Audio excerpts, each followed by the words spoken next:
You're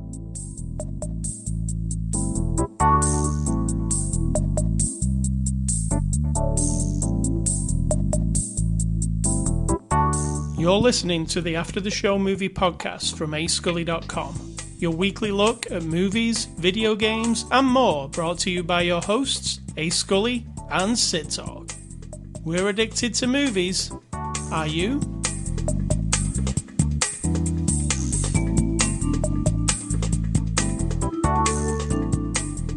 Welcome to After the Show. Hello, listeners.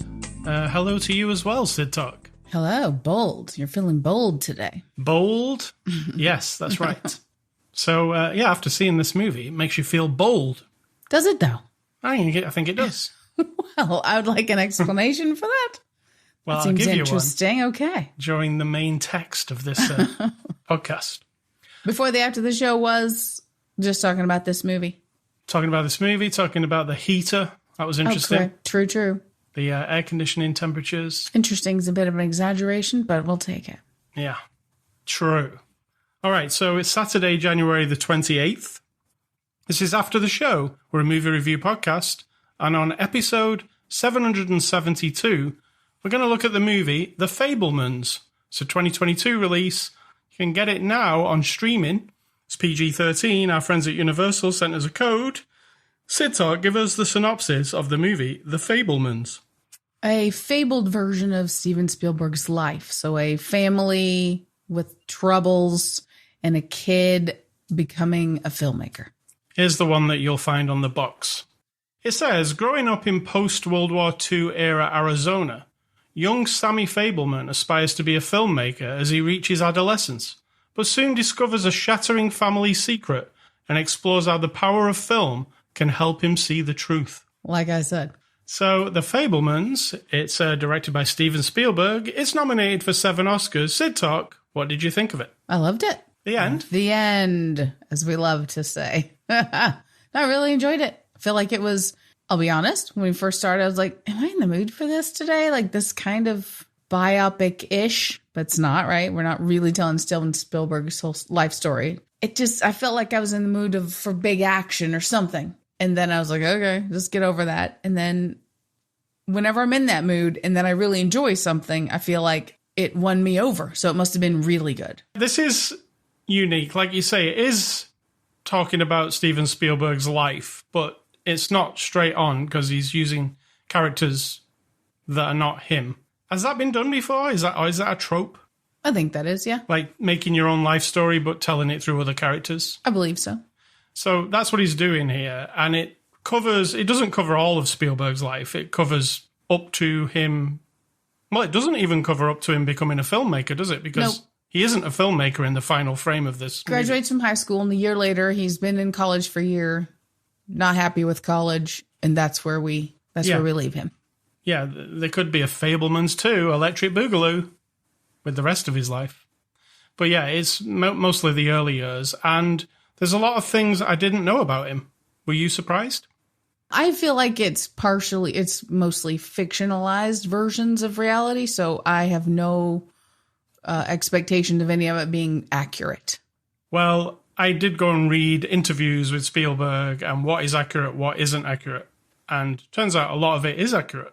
Right. I mean, it's accurate as in this event happened to him, but this isn't an actual camera that was sitting in the moment. No, it's not a documentary. Right. So, well, even a documentary is not there at the moment, is it? Of a thing, maybe. But so I still have to take it as a fictional interpretation, even by the man himself, of an event or a conversation.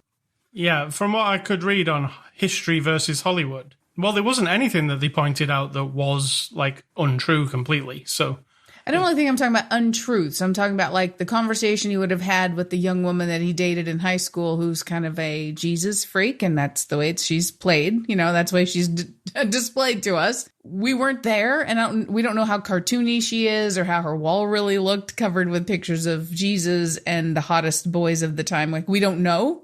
So that could be a very cartoony version of that. So that's not real reality, is it? Well, the thing that I found most genuine and real, and I did fact check it, and it is real, And it's a big surprise, spoilers about this movie, Steven Spielberg's life. But the big thing that really got me was the fact that film, he's growing up making films, with his friends and stuff. And he makes a video of him and his family camping.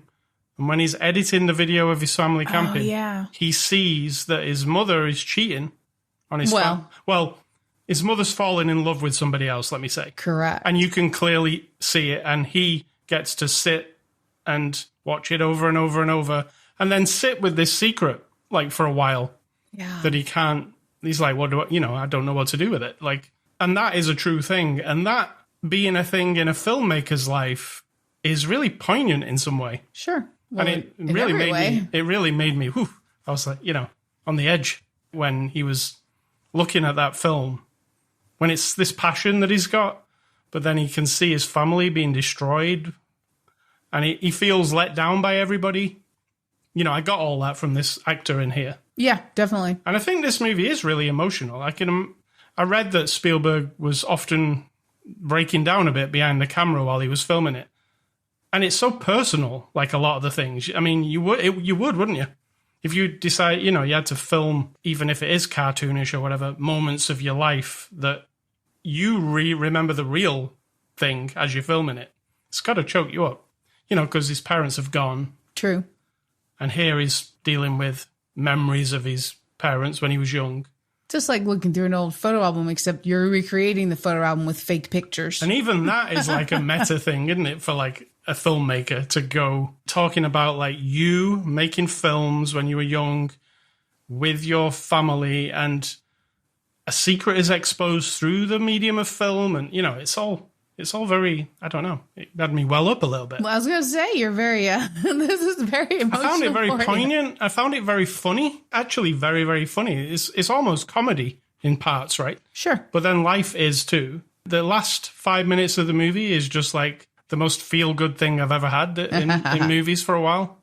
And that's to do with me, because I'm a big fan of David Lynch, who's in the end scene. It's hilarious. It's poignant. It's funny. And I didn't know that Spielberg's life, I've never really thought about it. I've just thought, charming. Steven Spielberg makes excellent movies that I generally enjoy. Did you think he just came out of a pod somewhere and just started making movies? I did, yeah. Yeah, like on the She-Hulk, where there's an AI writing all the Marvel movies at the end. Was it called? So you think Steven Spielberg was spit out by an AI and just started making movies? And what would be the first one then? AI. That wasn't the first one. So the real Steven Spielberg's been disposed of, and now we have, I get it. This is a whole other movie about the rest of his life becoming an AI. Okay. We just figured it out. Woo! We figured it out. It's like a, onion, glass onion. Wrong movie. Yeah. Still movie theme. So anything, cinematography I loved. This movie was shot during COVID. You wouldn't know it. There's not like last week's movie where they kind of make it a point. I love movies that are period. I was really looking for unperiod things in this movie. Were you? It's very hard to spot anything. Yeah, whenever a movie like this does a street shot, for instance, she goes after a tornado. She goes driving in a car, and she drives down a street and down another street and down another street. So that had to be kind of big budgety. Sure. And I didn't spot anything, I was looking, is there a Ring doorbell? Is there things from our... No, it's very accurate, and somebody really painstakingly removed everything. So I was into that. One thing that I thought of it during this movie was how Paul Thomas Anderson must be inspired by Spielberg, or maybe later Spielberg is inspired by Paul Thomas Anderson, because there are shots that I see that are similar. Okay. The scene in the office at the end with David Lynch was very Paul Thomas Anderson. The dialogue was, the way it was framed, I kept seeing Paul Thomas Anderson stuff, especially like his later work. Did you see that? No. It's probably the other way around. It's probably... You reckon? Paul Thomas Anderson's obviously grew up with Spielberg like we all have, and you can't help it. You don't know this about him? I mean, he's like the dude. He doesn't talk that much, as you know. True. Go and try and find... There are a few interviews with him, but, he shuts himself out of this sort of stuff. So anything you got to add on the movie before we go into the cast? I don't think so. I mean, once I was in, I just thought this is beautifully told. And I understand it's like the main theme of it really is everybody being who they are and that the choices everybody has to make. And that's a great message. May not be what is expected. So the father is an engineer who goes to work for IBM and whatnot, and basically is sounds like a genius who invents computing, which I'm pretty sure isn't 100% accurate, but that's how they make it seem. Like he's really on the cutting edge of the computer technology of the late 50s and 60s, right? Yep. And he needs to do that. So, it's clear he works a lot and he keeps buying a bigger house for his family and they keep moving from city to city. The family gets bigger and bigger. There's 4 children, and the house is very nice. And that's his focus.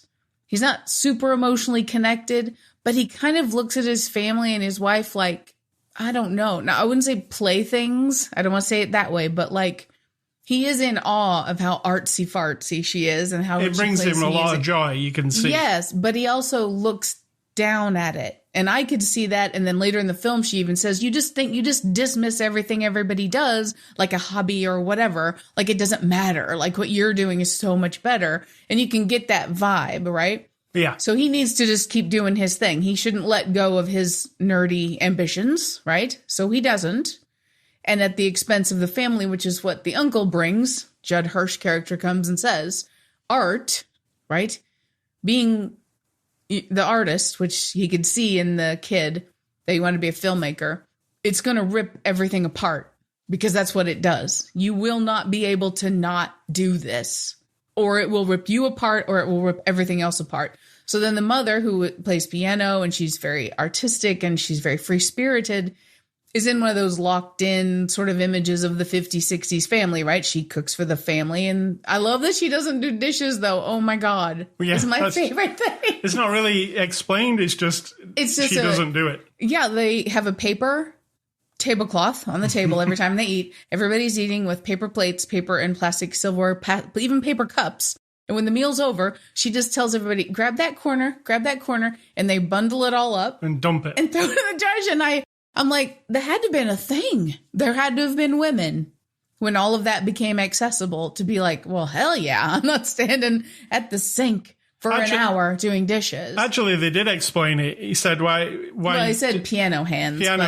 Pianist fingers. I don't think that's why. I think she wasn't that person, right? But she was wearing the facade of keeping, because he even says to her when she's kind of falling apart at one point, you don't clean anymore, you don't shop anymore, you don't cook anymore. Like that was what was defining her, but that's not her. And ultimately she has to make the decision to like break the family, rip it apart in order to be who she is. And then the son has to tell the dad, I don't want to go to college. I feel like that's the overriding theme, and they do it successfully, which you said, I think that's a good theme. And the mother literally buys, she's so free-spirited, she one day just buys a monkey as a pet. And you found out about Steven Spielberg's mom. That she bought a monkey as a pet. Yeah. Yeah. So there's that. Let's go on to the cast. Michelle Williams as Mitzi Fableman, the mother. What did you think? Awesome. I could just watch her do anything all the time. Yeah, she was really not, sometimes she's being Michelle Williams. She clearly wasn't in this movie. Oh no! Even when she was just sat there saying nothing, it was like she was in somebody else's body. Like it was, and weird. She was very brokenhearted, all the time, like understanding this woman. And I felt like, anyway, I mean, that's how it came across, so that's a good thing. I mean, you've got when you're making a movie like this, you've got a good reference point when you've got the son of the person you're supposed to be playing. And you can just ask, what was she like, Yeah, but I don't know if that's necessarily how it...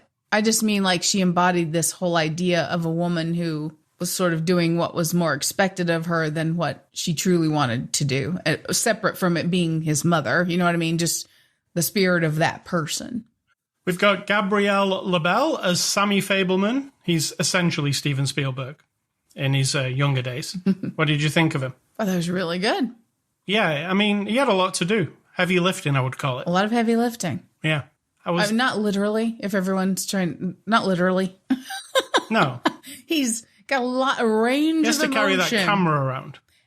Yes, and emotionally, he has to be alone a lot with his reactions. Yes. And the moments when he's confronting people, I feel like are less. I mean, they're super powerful, but the moments when he's having to absorb, just observing things and thinking about things, and there's a range there of how he's reacting. I just felt like he was also very watchable. Yeah, not somebody I was familiar with either, so I'm a fan. Paul Dano, who I'm a fan of anyway. You are. He's from There Will Be Blood. Amazing. I drink your milkshake. I drink it down. I mean, he doesn't say that. No. The other guy says it to him. He was the preacher guy, but he was awesome. He was crazy. Now, he plays Bert Fableman, the dad, here. What did you think? He was awesome. He's so subtle, isn't he, with his acting? I like it. Yes, I feel like he was making the effort to be a soft-spoken person. Yeah. And that can't be easy. I find it irritating to be with soft-spoken people. No offense to all you soft-spoken people in the world who I probably love. But I felt like he was reining a lot in, though, like to be this guy. It was as if he had an internal thing to hold back. And again, he's very watchable. Like there was no one coming into any screen, even the jerk boys who came in later, the bullies at school, which we always have. Everyone was, my eyes opened wide to be like, oh, okay. Who's this? And what are they doing, right? I'm not a Seth Rogen humongous fan. However, I didn't have a problem with Seth either. Talking of Seth Rogen, he plays Benny Lowry. He's Uncle Benny, but he's not really an uncle, is he? He's not. And as you find out, Mom likes Uncle Benny. That's the reason he's around, really. Yes, it's a fascinating. I mean, it's clear from the first time you meet him, you're like, hold on a second. When they mention that he's not family. And I was like, and he kept looking, I was like, oh, this is going to be like a love triangle, right? That's how it felt, yeah right away. It was pretty quick. I mean, it took a while to unfold, and when they said, oh, Dad's got a new job, we're moving to another place, and they're driving in the car, and then the camera turns to the back seat, and you're like, oh, Uncle's in the car as well. Why is he going with them? It's just like an agreement. It seemed like Mum would be upset if he didn't go, so he's coming, which was an interesting arrangement. We've also got Judd Hirsch as Uncle Boris. What did you think? He's nominated for an Oscar for this. He can be very actorly, like theatrical, which I think you could argue that this particular scene is very much like he's on stage, doing Death of a Salesman type of situation. However, for this, because he was in the circus, this character, and he's rough as fuck, right? Pardon my language, but he's real rough and he's brash and he's scary. But what he's telling this young man is that he can see in him, you're going to be heartbroken for the rest of your life because you need art. You need to make your movies. And I'm just telling you now, you need to remember how much it hurts all the time. But he's really rough. But I was impacted. Including physically assaulting him, basically. Well, I mean, he squeezed his cheeks so hard that his face is but I'm not sure how tough Sam is. I mean, I'm not advocating that the uncle squeezes your cheeks, but I'm just saying Sam's not that. He's probably not used to anyone even touching him at all, and so he was like, And I think the uncle tells him, "I'm doing that on purpose, so you remember." Every single time you start, basically, I think what he was saying was, if you try to convince yourself that this art thing is going to make you like happy, like overall happy, you're wrong. Yeah. You will have to do it because you have to mix it. He even said you're a junkie, right? And making art and being performers, that's our drug. You will have to do it. And it will not make you happy at the same time. So I felt like it was a really good moment. He was also saying, like, don't forget about your family. Your family are, like, important. I don't think that's what he was saying. He was saying, you are going to neglect your family because that's how this works. And it's going to rip you apart. And that comes back to haunt Dad later on when he's in his apartment on his own and he gets a letter. Dad's in his apartment on his own. His job is basically, like, that's all he's got. Like the dad has to be the nerdy genius because he can't compromise. He has to be that, so whatever is subtracted from that, he just gets to keep that. He might not be happy. Right. So he has to be the IBM guy with the genius ideas and make all the money, but now he's alone. Yeah, basically the Judd Hirsch scene all comes around at the end. It does. Yeah. And it makes perfect sense. I was on board with that. And my hero, David Lynch, plays director John Ford here. Let's back up a little bit. Why would David Lynch be your hero? Is that a bit strong? He's my hero. He's made the best TV show I've ever seen. He made some of the best movies I've ever seen. I mean, I'd have to have He's David got the Lynch best hair. I'd have to have David Lynch in this room to argue why Bob's Burgers is better than Twin Peaks, but hey, I'll let you just go with it. Best hair I've ever seen, especially for an old geezer. He's very funny. I love the way he delivers this part as well. It's almost like he is playing the guy he plays in Twin Peaks. You know what? Where you can't hear properly, and he talks very, very loud. So in this movie, he plays the film director John Ford. Yes, who is people would say the word legendary, but I'm guessing that if we dug very deep in the lives of many of these legendary Hollywood men, that we all wouldn't love what we find, and so let's just leave it at his films were very popular, yeah, and artsy in a way that wasn't considered artsy yet. And Spielberg was very influenced by it. Yeah. So it's That's fair. It's like a really good bookend on the end of the movie because it comes out of nowhere and I found it very, very funny. Directed by Steven Spielberg, he directed the movie Jaws and a few others. Well, that little one, Jaws. Yeah. What do you think of his directing here? I mean, you can't really fault it, can you? Jesus. I don't know if you can't fault it. There are moments when the spinning was a bit much, but I understood what he was going for because he was going around the boy as he's discovering the mother's relationship in these film clips, and he just kept going around and around. I'm like, what is this, fucking Supergirl on the CW? Because they did it all the time. I'm like, Steven, give us a break, right? So that was irritating. See, I felt that it was more of that's how he felt in those moments. I understand about using things like that as a tool to evoke emotion. However, after you've gone around the person once and then a half to get back to the point of view where you see what they're seeing, like we're talking logistics here. Okay, I get it. It's confusing. I'm in a spin. I'm weirded out. Now let's calm the fuck down. No spinning. And then the rest of it's pretty functional when you think about Steven Spielberg. It's quite pretty, though, I thought. It is pretty, but is that directing or is that That's his cinematographer, yeah. Who he's worked with for years, yeah. It's pretty awesome looking, some of it. It is. The beach is just gorgeous, too. Like, the shots are like, I bet somebody wishes they'd make... Oh, we haven't had a beach... What's it called? The bouncy beach movies, have we? In our 21st century? It's not a thing anymore, is it? Doesn't seem like it. But somebody could make a really interesting one. I think they've done some horror movies that are like, Surf Beach. That kind of thing. Yes. Oh, that one from the 50s that we saw the other day. That was terrible. Yes. Yeah, well, that one was bad, wasn't it? We've found a TV channel called Scream Factory TV. And it shows old horror and newish horror, but like kind of B-movie horror. And there's some funny and entertaining things on there. There are. I can sit and just watch it, and I don't want to turn it off. It's so fun. Movie reviews on IMDb for this movie that have 1 star. The people who really hate the Fablemans. Let's see what they have to say. Yeah, because they're so important. All right. The first person says, another backslapping self-documentary drama. Very flat scenes, very boring and slow. What a snooze fest. I mean, okay. Yep.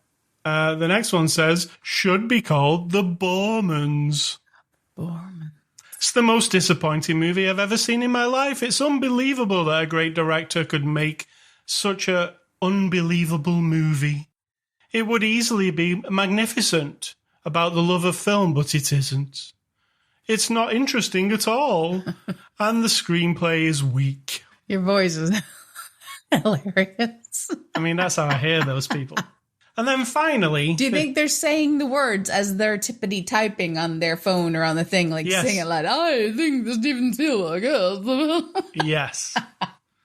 And the last guy says, so this movie was trying to be a movie that it wasn't. I think it was better than Whiplash, but not as good as Blade Runner 2049. 1 star. Why is he comparing it to, like, movies that have no connection to anything to do with this? Why do these people say anything? Yes. Is the question. Get out of here. No. Have your opinion, but why are you saying what is your motivation? Like, for real? We watched the streaming version, so we didn't see any extras, but when it comes out on Blu-ray soon, you will be able to see some extras around Oscar time. So I'm going to give this movie a score. I'm going to give The Fablemans a 9 out of 10. Goodness. I really thoroughly enjoyed it. I would watch it again. I'm going to give it an 8. Nice. So you have got taste. I give it an 8, but then I give it a 9 when David Lynch turned up. I'm not surprised. Cherry on the top. So thank you to Universal. Next week, we're looking at the movie Bones and All. Remember the movie Suspiria, Sid Talk? Yes, I do. This is a movie by that guy. So that guy. Okay. Be prepared. Bones and All. I mean, I liked Suspiria. It's very weird. Well, this could possibly go that way too. Movie recommendations. I'm going with the Steven Spielberg tip. I'm going to give you Jaws and E.T. They're my favourite Spielberg movies. But then I'm also going to give you a third one. There Will Be Blood, Paul Dano. It's my favourite movie with him in it. And it's Paul Thomas Anderson. And I'm going back to the early part of this millennium.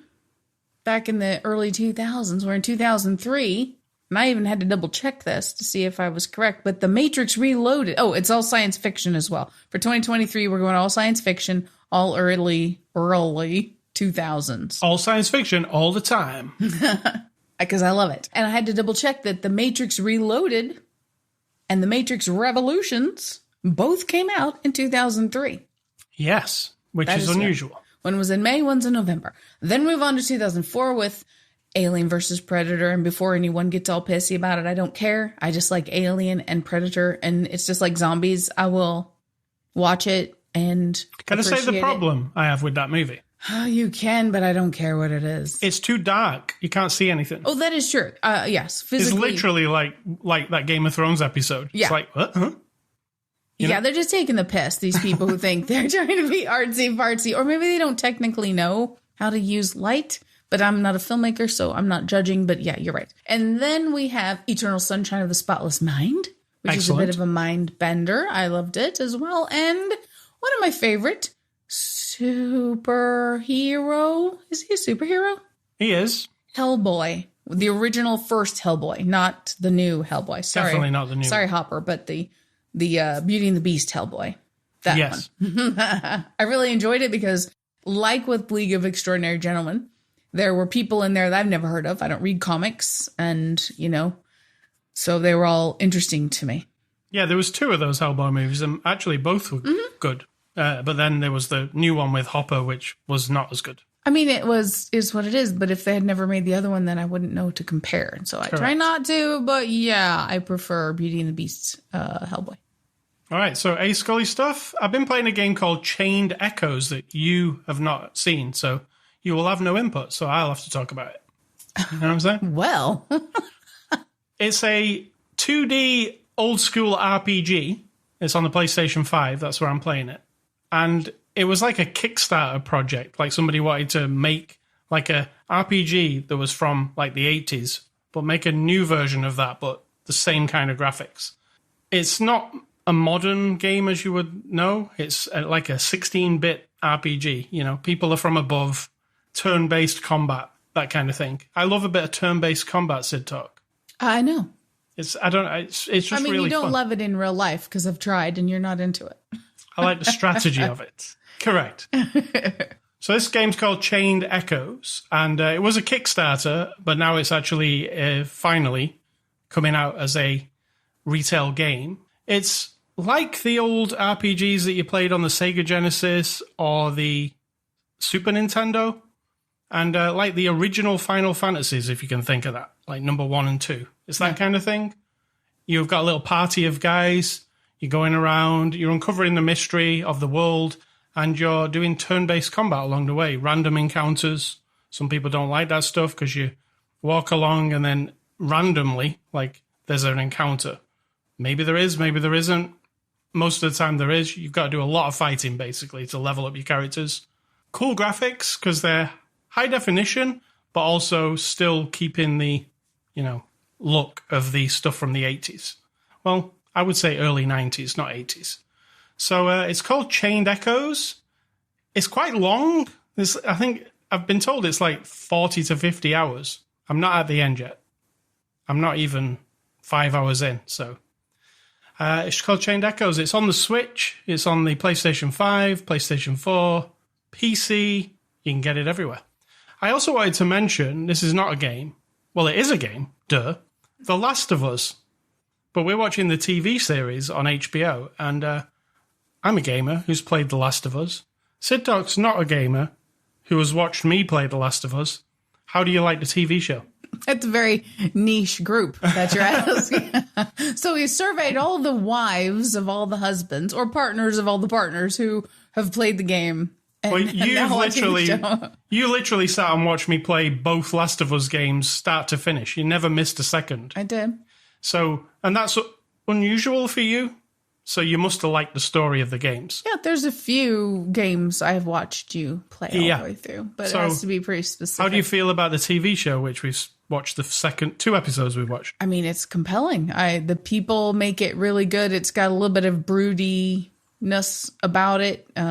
You know me, I'm also a zombie person, and I know we're not using the word zombie because they are infected with a fungus that takes over their brain and makes them into these like spore thingies, but it's a zombie. Come on. They were dead and now they're alive. Yes. They're reanimated by whatever mechanism that anyone wants to write or make up. That's what we're talking about. So I'm into that and into a dystopian world, like a post-disaster society falling apart situation. And we're going 20 years into the future, which I do like reaching, I like to imagine and see what other people imagine. If a city is mostly empty of people, what would be the deal? And in the game, you get a real sense of it, but it's a game, right? So they can do anything. They can have buildings falling over and they can have, malls full of water, and you go along with it because it's animated and whatever. And this one in the show, they're doing that also. And so it gives you more of a like, ew, moldy and gross and terrible. And the building that's fallen over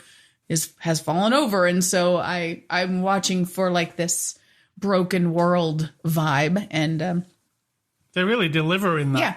Because I said to you, one thing, we're in the unique position, I think, in the whole of the world, to have watched all of The Walking Dead. Like everything that is available, right? Including I watched you play those games as well. I feel like it's only me and you that's ever done that. Most people gave up, right? I don't think that's true. I think a lot of people have done that. So I was looking at The Last of Us, and they were just walking from one place to another, and I was like, if this was The Walking Dead, it looked like they were just walking through a park. This looks like things went to shit. But in Walking Dead, it looks like they're going around the back of, I don't know, like a shop or something, or it was never like really revealed how big well, it actually was in The Walking Dead at the beginning of the series. When they very first started making it and they had more money or something. They had like a big, huge, you remember with the tank in the middle of the city and all that? Yeah, but if you really watch it close, I bet it doesn't seem as big as that. Yeah, Last of Us looks like they really made an effort to make it feel. Well, we've come a long way, so we have to be fair that the technology for making a backdrop, essentially digital backdrop of a city, is way better than it was 11 years ago. So I'll give that, but I think Walking Dead just wasn't focused on the vibe of the world so much as the soap opera of the zombie fighting people. So. One thing I really like in The Last of Us is they throw in these extra little, because I know the story because I've played the game, so do you. But there's these things, and in this week's one, the thing at the beginning where they bring the lady to see what's up. Mm-hmm. There's and they do it at the beginning of episode 1 too, with like a little talk show about what's about to happen. Yeah. So they have a talk show and they have a guest who's like trying to tell everybody to be very afraid of fungus because it basically runs the world and that it could be the downfall of humanity. And then that's what happens. And then then we have a lady who, because the world is now like, oh God, we're fucked. We need someone who can tell us how to fix it. So they find this lady who studies mycology. Is that what it's called? Yep, that's it.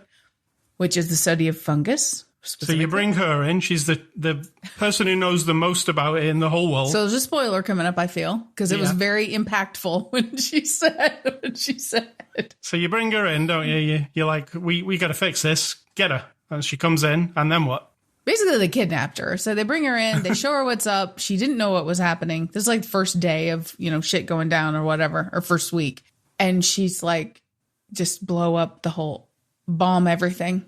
And I want to go home to my family. Because she's just like, there's no escape. Yeah, not in a joking way. No. I am actually traumatized by... Yes, this is it. It's the end. This is the end of the world. I know more than anyone. And I'm telling you now, we're done. So good. Good. Yeah, it was very powerful. So The Last of Us, it's on HBO. Episode 3 will be this weekend. So watch it. What's for dinner? You have determined in your infinite wisdom that it will be the Impossible Whopper. I haven't had one for, I feel like, a long time. And it's been a while. And they kind of give me heartburn. Just putting that out there. So I will take heartburn medicine ahead of time. Or you could take an alternative. Oh, I can. I can get anything I want because I'm the one driving. So I could go to the Taco Bells. I could go to Jimmy John's, Subway. To be fair, thinking about it, I think a Subway sounds even better. Subway is better? Yeah. Okay, we've changed. Change it. Turn it around. We're having Subway. All right. And what is your advice? And let's get out of here. It's not advice. It's just another one of my little short series here called What is Wrong with Me? Oh, is it a short series, you say? Dun-dun-dun. Oh, my God. That was funny. Yeah. I'm going to add that to the list of something in the future. It's relatively... It's as much as I want to reveal to myself about myself. But what is wrong with me? Because I observe people, right? I just do that. I'm not a people lover. So I observe the behaviors that I despise.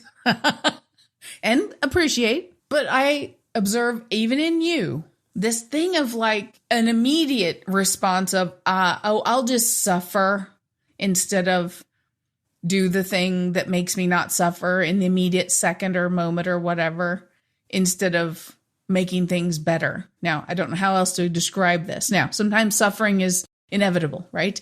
Pain and suffering from illness or death or accidents or trauma. That's not something you just go, I don't want to suffer, so I'm not going to. I'm talking about like, if I said to you right now, like you say, you want an Impossible Whopper, and then if I said, I want Subway, and you go, oh, that's fine, we'll have Subway. I'm like, no, you don't need to suffer and give up your Whopper. No, if you were like, no, that's fine, I'll go ahead and have Subway with you. Now, we know that you love Subway, but if it was like a thing you didn't love as much, but you're willing to like suffer because you're like, well, it's more convenient for you since you're going to get it. Yeah. I don't vibe on that very well. Maybe I'm just the most selfish person you've ever met, but I don't think like that. I will give up things for people that I love. I don't consider that suffering, but that immediate thing where, okay, if it's easier for everybody, then I'll do the shitty thing that I don't want to do because, well, it'll just make everything easier for everybody. Yeah, that's not me. Just if you know me in real life and you ever are in that situation and you see my face contorting, you will know what's about to happen. I will either be removing myself from the situation and go do the thing I want, or I will talk everyone into doing what I want. Nice. Because I'm not going to be the sufferer in this situation. I sound terrible, but that's fine. So what's wrong with me? Why is that? And that's a continuing series. Any diagnosis would be helpful. So, ascully.com is the website you can catch this podcast from. Twitter, Facebook, Instagram. I'm called ascully. You're called Sid Talk. You can find us on there. We've also got a Facebook group for After the Show Movie Podcast. Just search for it. We've also got anchor.fm/after the show. That's where the podcast lives. Or just type in ascully.com. It'll send you there. We're on iTunes, Spotify, anywhere that podcasts are available. Email feedback to me, ascully@ascully.com. Do not email Sid Talk. She doesn't want any emails ever. And stay classy, Mr. Steven Spielberg. I'm sure this is not his last movie. We've got more to come. I thought he was going to retire some time ago, but then he didn't. Just like all those guys do. Yeah. And I'm going to say, think for yourself. Someone is definitely doing it for you.